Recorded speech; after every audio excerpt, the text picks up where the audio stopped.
Bonnie Gillespie. Thank you so much for being with us here today. Now, Bonnie, you wear many hats: casting director, coach, author, and producer. You stay pretty busy. I do.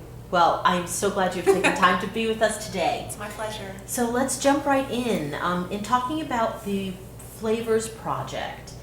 Tell us, what did you think about the project when you first received the script? I felt it was irreverent.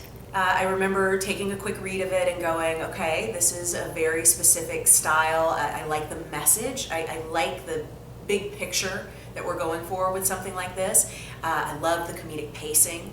I thought, especially if we find the right actors, timing is going to lock everything up. And then when I found out that Mary Lou Belli was the director, I knew we had that taken care of, that there was going to be no issue with timing and pacing and keeping it tight. And it was now just going to be about finding the right people to bring these irreverent characters to life, to tell stories, and instead of a story, I say stories that are meaningful and more meaningful as every day passes. It just seems to be timeless in terms of the types of conversations we're having about stereotypes and how we feel about certain things that we see and witness in our lives, and what's expected and then what's surprising. I enjoyed all of that when I read it the first time. Yeah. And did you feel concerned about that material at all?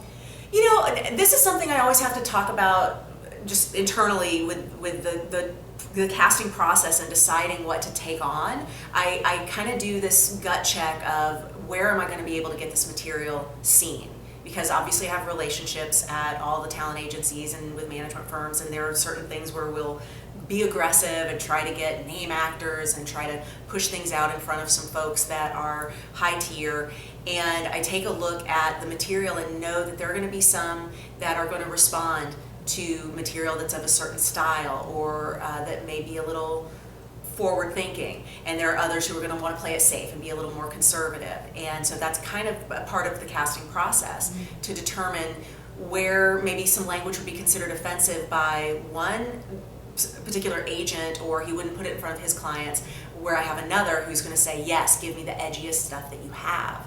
And so that's one of my favorite things about the relationships in this business, is I'm able to look at a piece like Flavors and immediately know, okay, I know who to go to. I know where I want to shop for actors based on the strength in this material. That's good. And so in thinking about the actors, once you read the material, did you immediately have actors in mind as you read? Tell us a little bit about how your casting process works. You know, it's funny because I think the reason a lot of people feel that they understand the casting process is because anyone who's ever read a book goes through the casting process. You read a piece of fiction and you start casting people as you're reading. So it's something that becomes very accessible just on a consumer level. You know, everyone has been a casting director because everyone has read. And so they have this moment of, oh yeah, I could see that, and I could hear this person's voice saying these lines. And so there is some of that. But one of the things that I've noticed in my process is I kind of detach from that and say, I know I want to bring choices. And if I get too locked down on what I think a particular role should look like or sound like, I'm not going to actually fulfill my duties and do my job as well. Because a part of my process is, let me bring you options. And if I feel too strongly about what a certain role should look like, I'm only bringing you a bunch of the same thing. And so to not underscore the title of this whole thing, but to bring you flavors, part of my job is to say, I see where this could go, and I see the possibilities, and I see maybe 10 or 15 or 20 different ways we could go with this particular role. And I see it sort of like creating a puzzle, but it's not a puzzle that has finite edges, and so you know from looking at the box, the photo on the box of the puzzle, what this corner needs to look like. Instead, it's, if I put this piece here, now I can put this piece here. But if I had gone with a different piece in the first place, now I have to choose from something over here, because it's how it all fits together. Gotcha. So yes and no. I definitely hear voices and see people as I'm reading a script, but I try pretty quickly to detach from that so that I can be of full service to the producers and the director and the writer and really bring options. And I basically just go out to the most talented people I know that are a good fit within that spectrum that we're looking for. Well, I always say, if I've done my job well, I make your job really difficult, because you're going to have tough choices to make. I'm going to bring you so many talented people that you're going to spend that last negotiating moment with all the headshots on the floor, deciding after final callbacks and going, I can't, they're all so good. That's when I know I did my job well. And you definitely did that, because I do remember there was lots of deliberation in that room. Yes. We really struggled because there was were a process. top-notch people in there. Yeah, and I absolutely remember that. The good news is there's no wrong choice when it comes down to that. Yeah. You know, really, if you have so many good options, it's just a matter of what story you want to tell and what shape you want the puzzle to take. And I've often said I'd like to cast the same project with multiple versions of the cast, using basically everybody who came to final callbacks and seeing what the different configurations would look like. Yeah. Maybe someday I'll do that with you. Yes, I love it. I love it. So tell me, what was it like in the room? I know we've talked about that, some great people, standouts. What kind of things make people pop in the room for you? Strong choices. Strong choices always make people pop. I say there's 3 C's that we're looking for in casting, and the first one is character, which is just you line up with the character type. So obviously that's going to happen before you even get called in, because you didn't get the opportunity to walk in the room if I didn't believe you could be that character. And then the next one is choice. You've made a strong choice. You are not going to be vanilla. You're not going to bland it out. You're not going to go safe. That's like driving in 2 lanes of traffic at the same time because you're not sure how far to one side or the other you want to go, and that's no good for anybody. So you've made a strong choice. And then the last one is commitment, which is once you've decided this is where I'm taking this character, you go there and you're unapologetic about it, aware that we may see the interpretation that you brought and decide we'd like to take you a different way, and we're going to give you some direction. And Mary Lou's great about that. She's always hands-on in castings and does a lot of redirecting just to see where they go with direction, to know what they'll be like on set, which I love. But just having that commitment shows us you're confident in what it is that you chose. So that's how all of those C's line up. So for me, the things that are most memorable are those folks that come in and have, especially with material like this, decided, balls out. I'm taking it all the way. I'm not going to be afraid of this language. I'm not going to be afraid of this situation.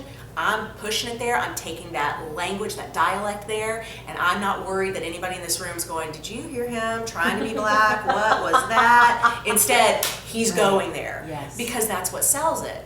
And really, for me, the most memorable moment in the entire audition process was Sweet Janet coming in her audition, just throwing her purse down on the floor because she had just come from the club. So here she is walking in and, hey, bitches, and boom, that purse flies down on the floor. And at that moment, I went, that's her. Because that's exactly how that girl comes home from the club, having been out with that guy who so got lucky, because, you know, that's not that she got lucky, he got lucky, let's be clear. And then she's going to be talking about it, and just that attitude that she brought in the room did not feel safe. And that's kind of what we're looking for, especially with a project like Flavors. Right. We don't want someone to play it safe. And there's no room for that in a project like this. That's great. That's great. And so, tell us about your thoughts on these characters and how they handled stereotypes.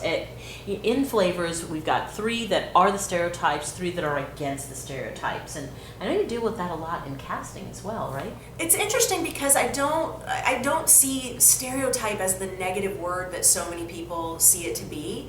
I think it is a function of convenience that we take cultural patterns and decide we can label using them. Now, they can absolutely be used for ill. They can absolutely be taken in the wrong direction. They can be turned into reasons to exclude or to make opinions about a specific type of person just based on that one piece of information that you have. But in casting, we oftentimes are looking for, just by writing the breakdown, people who can fill all the stereotypes that we're listing. We're listing essences and qualities and things that we're looking for in a person. And so I have come to a place where I have a better relationship with that word, I think, because of the casting process, because I see labels as a function of convenience rather than something that necessarily is negative. It's only when we take it to the negative that it becomes that way. Right. But that's a personal choice and an intention behind it. And that's kind of what I loved about Flavors, is that so much of the stuff in the way the characters are written, so much of the language that's used, and the choices that once we got to see the way the actors brought themselves to the material, the choices that they made, could have been seen as extreme or possibly something that could offend, and maybe still that's the case. But it comes from a place of authenticity and of storytelling and of things that are really real. And I think that's what makes it less about the labels and more about the function of the labels. And in that respect, I think it's actually quite all right. And really, in the case of the show itself and the vignettes themselves, it's part of what makes that storytelling so attractive. Yeah. It's wonderful. Yeah. Bonnie, I always love getting your insights and spending time with you. Yay. Thank you so much for being with us today. It's absolutely my pleasure. And we'll Thank see you. you soon. All right. All right.